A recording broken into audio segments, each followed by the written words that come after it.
Glorify him. We worship him. We are worshippers. And then obviously sin came in. Did God's plan change? No, because God's plans are completely unstoppable. Still a plan to fill the earth with worshippers.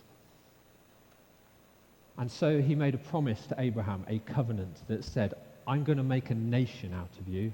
And Abraham laughed because he was really old and hadn't got kids. He said, I'm going to make a nation out of you, and it's going to be great, a great nation, and it's going to bless the nations. And it happened. A great nation rose up out of Abraham. And they ended up in Egypt, went into slavery. God rescued them. He gave them a law. You read about it in the first 5 books of the Bible, which the Jewish people call the Torah. And he said, here's a law. This will help you be a civilized society. This will help you love each other and love me. This will help you in everything I've called you to do. This law is good. And he gave them a land, and they spent 40 years wasting time around the desert, and then went into the land. He said, from this land I will make you a great nation so that you can bless the nations, and this earth will be full of worshippers. And it goes so well, doesn't it? No, it goes gradually downhill from there, and you get wicked kings, and eventually the kingdom splits, Israel and Judah, and Israel gets carted off into captivity. Eventually Judah gets carted off into captivity, into Babylon, and eventually a remnant comes back. A smaller kind of amount of people come back, and they rebuild the temple, but God's presence doesn't seem to be there. It's not the same as it was before, and that's where the Old Testament ends. Bummer. And then you got 400 years of what's happening. 400 years between the Old Testament and New Testament. In intertestamental times. It's hard to say, that is. And if God's kind of presence isn't really there, and God doesn't seem to be doing anything, what happens is just man just tries to do his own thing. And in that time you end up with these religious sects, the Pharisees, the Sadducees, the Essenes, and so on. And Alexander the Great comes in, and there's this new superpower, the Greeks, taking over the world and bringing their Hellenistic culture. And Israel's gradually finding that they're getting more and more Greek. And at some point they kind of revolt. And there's stuff about what they call the Maccabees, which just makes me think of Ross and Friends dressed as a holiday armadillo, but let's not go there. The Hasmonean family, they rule over Israel, but they get increasingly corrupt, and Israel cries out to Rome, who's now the new superpower, and says, help. And so they come in and help, but of course that is at the cost of now there is a new superpower ruling over Israel, the Romans. And it's here that Jesus arrives. where there is law and tradition and all sorts of regulations that have built up, hundreds and hundreds of them. You've got the Pharisees, and the people are oppressed by all this law. And for hundreds and hundreds of years, they've been waiting for this promise that there's something coming. There is going to be an anointed one from the line of David that is going to come, and he's going to be their deliverer. And they've really kind of built up this thought of the Messiah. It's getting a bit echoey. The Messiah. Sorry. And into that, Jesus is born. And we're going to come on to Jesus. But into that also, Matthew is born. Probably a little bit after Jesus, probably a bit younger than Jesus. I think possibly even about my age when he wrote his gospel. That's interesting. I haven't written anything quite as significant. So Matthew, let me tell you a little bit about Matthew coming into this context of where the Israelites are at. Matthew, sometimes known as Levi if you read the other Gospels, not quite sure why, maybe his name was Matthew Levi, but he was a tax collector. And a tax collector in the Jewish culture was hated because basically they are taxing the people, giving a set amount to Rome, and then keeping a load for themselves. And they can just decide however much they want to tax the people, and however much they want to keep for themselves. So to the Jewish people, a tax collector is like, you're taking our money, you're preying on the impoverished people, you're siding with the enemy, with our oppressors, and you're greedy, and basically they're like the local mafia. If you've ever seen The Sopranos, and you've got all these like little rackets going on with all the mobsters, he's a little bit like that, is Matthew. And in fact, people would have seen him as a traitor. And I don't know about you, if you've just watched the hit BBC series, The Traitors, what a TV series. Series 2 was actually even better than season 1. You see in that series just the amount of emotion it brings out when they find out someone's a traitor. The fact that they've kind of unearthed the traitor makes them so joyful. The fact that there are traitors makes them so suspicious and emotional. And this would have been the same thing. That Matthew, he's a traitor. In fact, they would have said, not this Matthew, I wasn't pointing anywhere near that Matthew. That Matthew, he's a traitor. Some of them might have even said he's committed treason against God by siding with the enemy. That's Matthew, the guy who wrote this gospel. Yikes. And Matthew would have heard of Jesus' miracles, most likely. Jesus is causing a bit of a stir in Capernaum. The guy's been lowered down through the roof and healed. He's gone off, probably telling everyone. Demons have been cast out. People have been healed. So Matthew's probably heard of that, but he's sitting in his tax booth, and he's taking the taxes, pocketing some, probably doing quite well for himself. And that's where Jesus comes. Love it. If you have a Bible with you, if you want to use one of the Bibles on the table, turn to Matthew 9. We're skipping ahead just briefly because I want to show you who Matthew is, to understand the writer and the context of this book before we get into it. So Matthew chapter 9, verse 9. So imagine Matthew, this tax collector, really disliked, sitting there in his little booth. As Jesus passed on from there, he saw a man called Matthew sitting at the tax booth, and he said to him, "Follow me." And he rose and he followed him. Now that's astounding. In Luke's gospel it says he left everything and followed Jesus. And as Jesus reclined at table in the house, and again we know from the other Gospels, this is Matthew's house. Matthew has gone out of his tax booth, left everything behind, and now holds a feast in his house, publicly saying, "I'm with these guys, this group of radicals."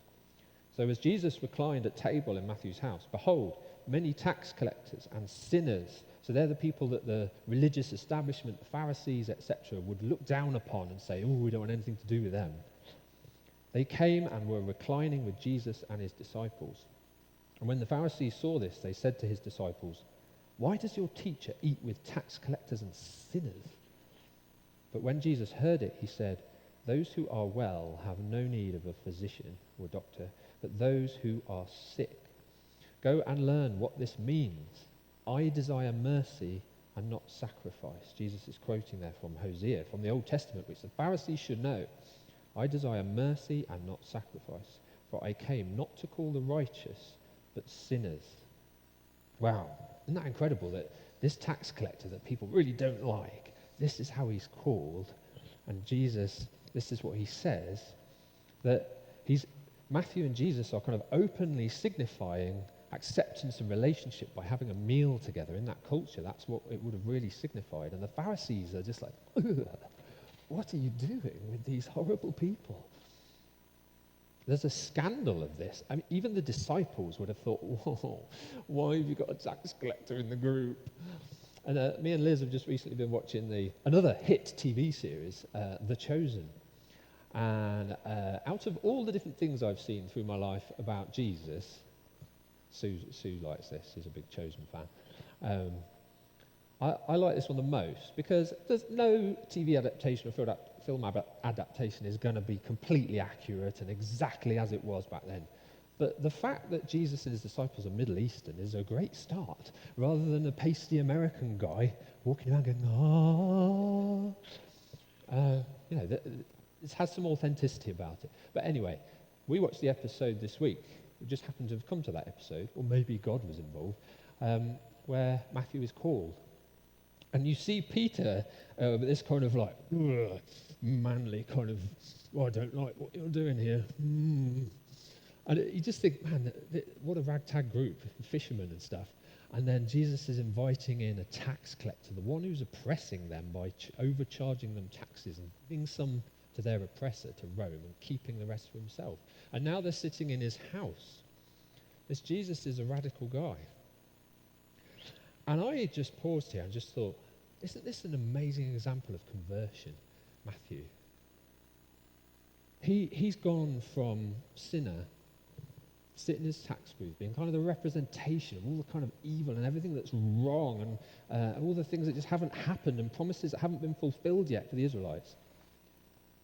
And then the next moment, he's following Jesus and leaving all of that behind. Isn't that amazing? What a great example of conversion. And then he's publicly displaying it by having dinner in his house with Jesus. That's why baptism's so good, because we publicly display we're with Jesus. We follow Jesus. We love Jesus. We're a new creation coming up out of the water. And I love as well that Jesus uses Matthew's God-given talents and skills. Matthew, as a tax collector, would have been able to write and do maths. So a lot of the people around him, especially those fishermen, probably would have struggled with those things. But he calls Matthew, and Matthew later goes on to write this gospel that we have in front of us. And the way he writes it, the way he structures it, there's all these groupings. We'll see that in a few minutes when we look at the genealogy, the way he's grouped it. And there's 3s and 7s and discourses put together that always end in the same sentence. Matthew's using his skills and the way he loves structure. And in the Chosen TV series, they even kind of suggest he might have been autistic. Now, we don't know that for definite. That's just them taking some artistic license. But it's wonderful how God uses the skills and stuff that he's put in us to glorify him, to spread the gospel, to bless others. And so that's what Matthew's doing through this gospel. Because so many people wouldn't have had a written down version of his gospel. So they needed to remember it. So he makes it as easy as possible to try and remember things, putting them in groups and 3s and 7s. It's really good. If you turn over the page to chapter 10 of Matthew, you then see his calling along with the 12, the kind of finished group. Where are we? Chapter 10, verse 1. And he called to him, that's Jesus, his 12 disciples, and gave them authority over unclean spirits, to cast them out and to heal every disease and every affliction. The names of the 12 apostles are these. First, Simon, who is called Peter, and Andrew, his brother, James, the son of Zebedee, and John, his brother, Philip and Bartholomew, Thomas, and Matthew, the tax collector. Isn't it interesting how Matthew is just really making it clear, I was a tax collector and I was rubbish. And he's just putting it there for all to see. James, the son of Alphaeus, and Thaddeus, Simon the Zealot, and Judas Iscariot, who betrayed him. These 12 Jesus sent out. So Matthew was sent out, instructing them, go nowhere among the Gentiles and enter no town of the Samaritans. Interesting, we're just going to Jewish people to start with, guys, but go rather to the lost sheep of the house of Israel and proclaim as you go, saying, the kingdom of heaven is at hand. Matthew's got this big theme throughout, which I'm so looking forward to really exploring. The kingdom. Heal the sick, raise the dead, cleanse lepers, cast out demons. You received without paying, give without pay. So Matthew is a sent one. He's sent out, and he becomes one of the apostles, which is sent ones. And so then he writes eventually this Gospel of Matthew, probably in the 50s or 60s AD. And we don't know for sure, but he may well have been martyred in Africa. So he's taking the gospel down to Africa, and the gospel's spreading out. It's just incredible to think of him writing this. Tax collector, to following Jesus and leaving everything behind, to writing a gospel that we're reading now in 2024 in Rugeley. Amazing. So that's Matthew himself. What about Matthew's audience? I've kind of touched a bit on kind of context. So we're probably thinking about 50s or 60s AD, so maybe kind of 30, 40 years. No, that's bad maths. 20 or 30 years after Jesus has died. There would be a mixed audience by then of Jewish Christians and Gentile Christians, because the gospel is spreading out into the Gentile world. But Matthew actually primarily is writing to Jewish Christians, and we'll see that as we look at the genealogy. There is a bit of a tension there. Is this really the Messiah? And he needs to show that. And you've got Gentile Christians who know nothing about all the kind of history and context, and they need to know as well. We need to know. This is really, really helpful going through Matthew, to understand everything that has gone before, building up to now. Just like we went through our history as a church, to understand over the last 50 years what's built up to now. So Matthew has got to show through this gospel that he's affirming the old. The old has not been kind of cancelled and forgotten. He's affirming the old, but he's embracing the new, this Jesus guy who's come in. It's helpful actually just to turn over to Matthew 13. I don't think I've got this one on the screen, but just interesting. Matthew 13 verse 52, Matthew says, Jesus actually says this: "Therefore every scribe who has been trained for the kingdom of heaven is like a master of a house, who brings out of his treasure what is new and what is old." And that's pretty much exactly what Matthew is then doing through his gospel. He's drawing on all of that Old Testament, Old Covenant stuff and showing that Jesus fulfills it. Jesus is the new, and you've got to understand both. The Old Testament hasn't gone away, it's been fulfilled. It's all been building to Jesus. I remember at some point post-Airing Cupboard deciding I'm going to read the Bible again right from the start. And oh my goodness, it's so exciting. It is hard going through like Leviticus or whatever, but it's so exciting because every single chapter has something of Jesus, the need for Jesus, or a reflection of Jesus that he's later going to fulfill, or something that's building and it's building and it's building to Jesus. And that's what Matthew's going to show us in his gospel. In fact, he quotes the Old Testament over 60 times throughout these 28 chapters. And there's loads of different allusions to the Old Testament. There's lots of references to fulfillment of prophecies. So the Israelites have been waiting for centuries for these prophecies that are just hanging there. When are they going to get fulfilled? And Matthew's going to show us how things like Jesus' name, the prophecy of who he would be called, Emmanuel, that would come true. Where his birth is, his flight to Egypt and the slaughter of the infants by Herod, the upbringing in Nazareth, Jesus' use of parables, the triumphal entry into the kingdom, the betrayal for 30 pieces of silver, the casting of lots for Jesus' clothes. All of those were prophesied in the Old Testament, and Matthew's going to show this is the Messiah. Look, these prophecies are actually happening, they're coming true. So Jesus doesn't bring a new law, he brings a new understanding of the law. And he says, we'll see as we go on in Matthew, nothing changes and goes away from the law. That's God's perfect standard. But I'm showing you that I am the fulfillment of it. I'm showing you a new way to look at it. The actual intended meaning from the start and how he fulfills it. And so the amazing thing then is, after centuries and centuries of trying to obey the Torah, the law, the first 5 books of the Bible, the Israelites now through Jesus could actually obey it through Jesus. So this is the new bit. God's plan all along now. It's like a big funnel coming right down to Jesus. Jesus is the fulfillment. Jesus is the way, the truth, and the life. God is here on earth. I mean, that's... The kingdom has begun because the King is here. And that, what I said right at the start, God's plan to fill the earth with worshippers, this is all part of it. It's all going to be through Jesus. Israel is going to be great through Jesus to bless the nations. And the amazing thing, I was talking to Rob and Nathan yesterday, is the first church is not in Acts. The first church is in Matthew. You start seeing the word church in there. It's 12 Jewish men sent out by Jesus that we just read.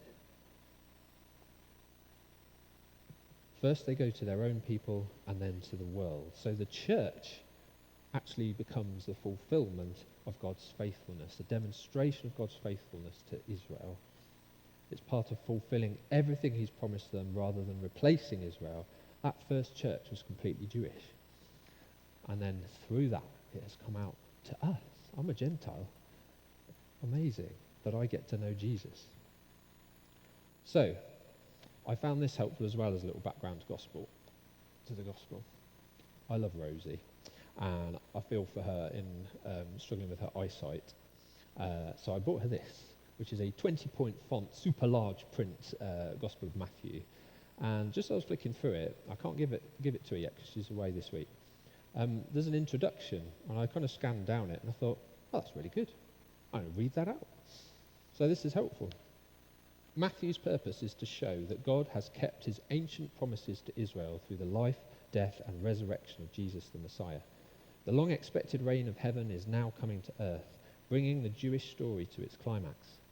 Matthew begins by highlighting that Jesus was the son of David, Israel's most famous king, and the son of Abraham, Israel's founding patriarch. Jesus is the true Israelite and God's promised Messiah. The Messiah is shown as reliving the story of Israel, going down into the river Jordan, facing temptation in the wilderness, gathering 12 disciples as 12 new tribes, ascending a mountain to deliver a new Torah. The author highlights the idea of Jesus as a new Moses by collecting his teachings into 5 long speeches. These are marked off by some variation of the phrase, when Jesus had finished saying these things. Just as the Torah had 5 books, Matthew presents 5 major sections. The book concludes by telling how Jesus brought about the great new act of redemption for his people. As in the story of Israel's Exodus, a Passover meal is celebrated and then deliverance comes. Jesus gives his life for the sake of the world and is then raised from the dead. At the beginning of the book, Jesus is given the name Emmanuel, meaning God with us. At the end, Jesus sends his followers into the world with the promise that surely I am with you always. Hey, I like that. Oh, I feel quite excited about going through Matthew. And we're going to go through every verse. Woo-hoo-hoo. And we're going to try and see what the original point of that scripture was and make that the point of our preaching and let the Holy Spirit do his thing. So I hope what we will see as we go through Matthew is basically, in a nutshell, this is all about the King and his kingdom. Through this gospel, you're basically going to see the rule and reign of God, that is his kingdom, on earth. Jesus inaugurates it, he introduces it, and it doesn't come in full till he comes back. But it says in the Old Testament that of the increase of his government, that's his rule and his reign, there will be no end. And the angel then says that to Mary as well. Of his kingdom there will be no end. It starts with Jesus, and he's tasked us as the church to then bring the gospel of the kingdom in increasing measure and everything that means. And we're going to explore that. So through Matthew we'll see the evidence that he's king. We'll see his standards through the Sermon on the Mount. We'll see the authentication of the king's authority. We'll see the opposition and rejection of the king. We'll see his response. We'll see the formal presentation of the king to the nation and his rejection. And we'll see the crucifixion and resurrection of the king and the way he calls us then and commissions us to carry on the king's work. Woo! Nice one. Right. That was an introduction to Matthew. I'm excited about it.